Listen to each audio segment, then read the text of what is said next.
Hi everybody, welcome back to Thanksgiving 101. My name is Jay Nutt. I'm a longtime chef and a former restaurateur. And if you're like me, this is probably going to be one of these first times you're going to have an opportunity to make less gravy for fewer people. We're going to walk you through step by step. We're using all local ingredients where we can. In the pan that we roasted the turkey earlier, I put it on really low heat and I've evaporated off most of the liquid. And what I want to do is we've got some of our stock here, and I just want to skim the little bit of fat that's left off the top of the stock, and I'm going to add that in to our pan. And as the liquid and the juice evaporates, what we're going to be left with here is flavor and fat. And you can see how that's reducing down. All that colorful bits at the bottom that was there from our glaze and there from the juice from the turkey breast, that's going to give us flavor in our turkey, and it's going to give us some color. So as that liquid evaporates, what we're going to be left with is just fat in the bottom and flavor. So what we want to be able to do with that is we're going to take some of our onions, put them in. You spend a lot of time cutting onions, don't leave them behind. You're going to put a little bit of your sage in. We're going to chase these around with a whisk.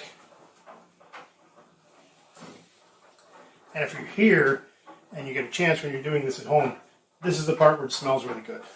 Right? The onions and the fat and the flavor and all the color off the bottom, the sage, everything combines to make this beautiful aroma. And it's a little bit of aromatherapy. Thanksgiving is a fantastic time of year. So we're going to chase this around a little bit. We're going to give it a little more heat. We're going to let those onions start to cook. Get a little bit of sizzle in there.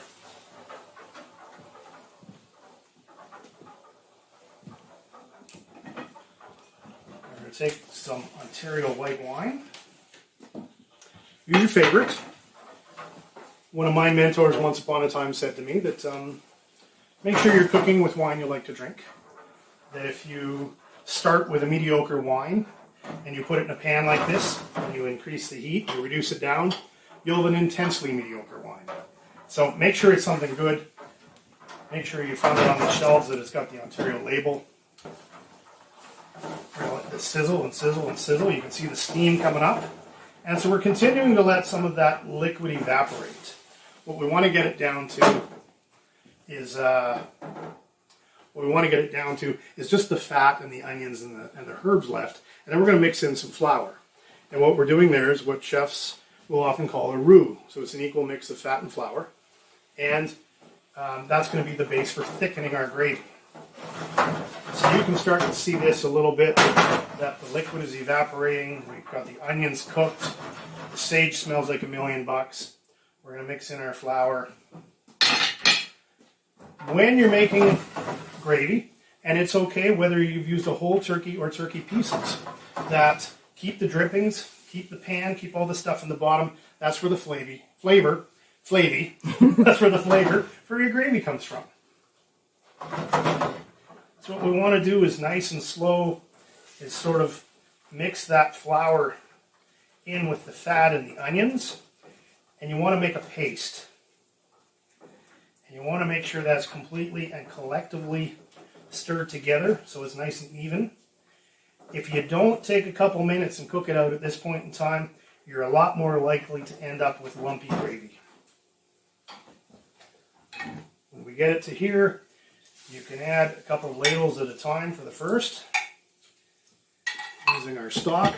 If you did it like we did, we cut up our turkey and kept the pieces for our roast, and we took all the bones that were left behind and made the stock.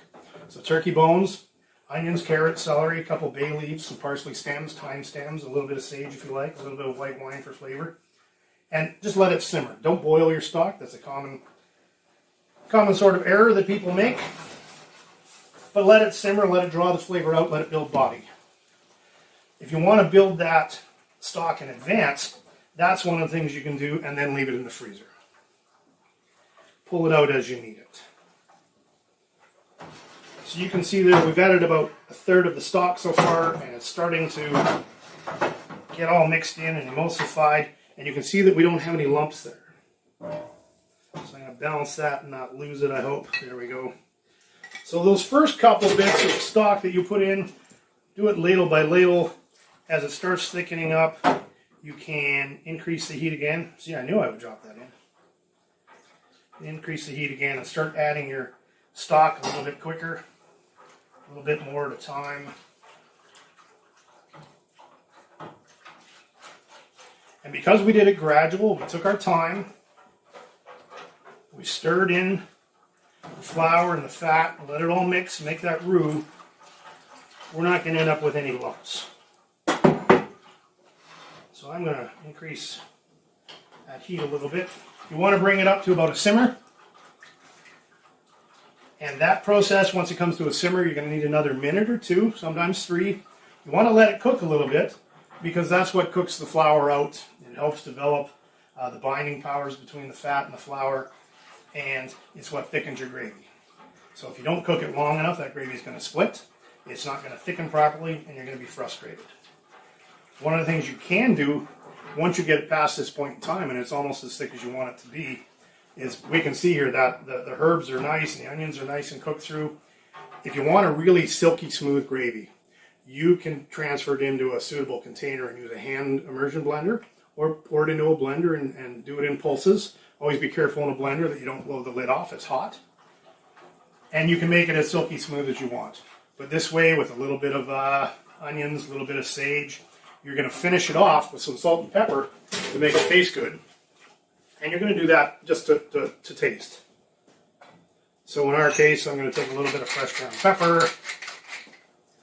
I'm going to take a good dash of salt. And this is one of those ones, you see chefs do this all the time. It's a great flourish, right? But realistically, that little bit was roughly a quarter teaspoon. So it gives it a really good dash of pizzazz if you got your friends and family watching. But and I just switched that because earlier I dropped the handle in. And you can see this coming back up to a simmer. You can see it starting to thicken. When it reaches the right consistency, taste it with a spoon. Make sure you're happy with it. Salt and pepper a little bit if you need to. Sometimes an extra dash of white wine or lemon juice for some acidity. But set it aside, cover it, put it in a gravy boat, save it with your fantastic Ontario turkey. All right, so once you let it simmer for about 3 or 4 minutes, just at a nice, not quite a boil, but you want to see bubbles breaking the surface. A good way of telling whether or not your sauces or your gravies are about ready to go is dip a spoon in, and you should be able to run your finger across, and it should leave a nice clean line in that spoon. So give that a taste. Make sure you love it, because you got to know it's going to go on top of the turkey today, and it's going to go on top of the hot turkey sandwich in a couple more days. So we're going to turn that down and just let it cook for a little bit longer. Then we're going to transfer it into a gravy boat and keep it hot. We want to close by saying thank you to all of our Ontario producers, all of our Ontario farmers, and the people that raise and grow the food that we eat. So on behalf of us, thanks to them, and happy Thanksgiving.